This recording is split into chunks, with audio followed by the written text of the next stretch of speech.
नदी के किनारे एक छोटा सा गांव था। गांव में रहने वाले लोगों ने नदी पार करने के लिए उस पर एक छोटा सा पुल बनाया हुआ था। लेकिन वह पुल इतना सकरा था कि एक बार में केवल एक ही व्यक्ति उस पर जा सकता था। एक दिन की बात है, एक बकरी नदी पर बने उस पुल को पार कर रही थी।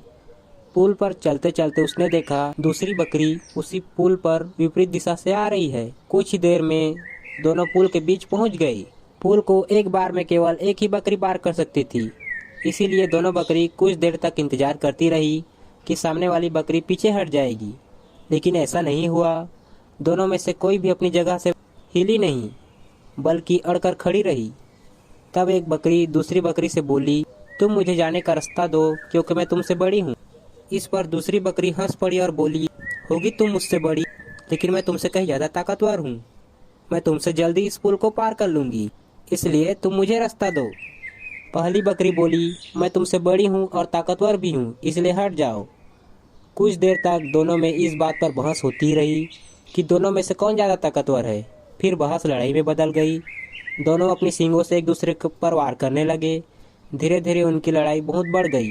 परिणाम यह हुआ कि उनका संतुलन बिगड़ गया और वो दोनों पुल से नीचे गिर गई और पानी में जा गिरी। नीचे नदी का तेज धार उनको बहा कर ले गई और अंततः दोनों मर गई।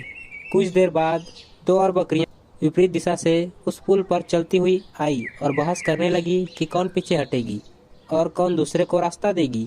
इस बार एक बकरी ने समझदारी से काम लिया और कुछ देर सोचकर दूसरी बकरी से बोली, ये पुल बहुत सकरा है, इसे एक बार में केवल एक ही पार कर सकता है। यदि हमने लड़ाई की मूर्खता की तो नदी में गिरकर अपनी जान गंवा देंगे। इसलिए ऐसा करते हैं कि मैं पुल पर लेट जाती हूँ, तुम मुझे लांग कर दूसरी ओर चले जाना। दूसरी बकरी को ये बात समझदारी भरी लगी। उसने पहली बकरी की बात मान ली। पहली बकरी पुल पर लेट गई और दूसरी बकरी उसे लांग कर दूसरी ओर चली गई। इस तरह दोनों ने पुल पार कर लिया। सीख, गुस्सा और अहंकार बर्बादी की ओर ले जाता है, वहीं समझदारी से काम लेने पर हर समस्या का समाधान निकल जाता है।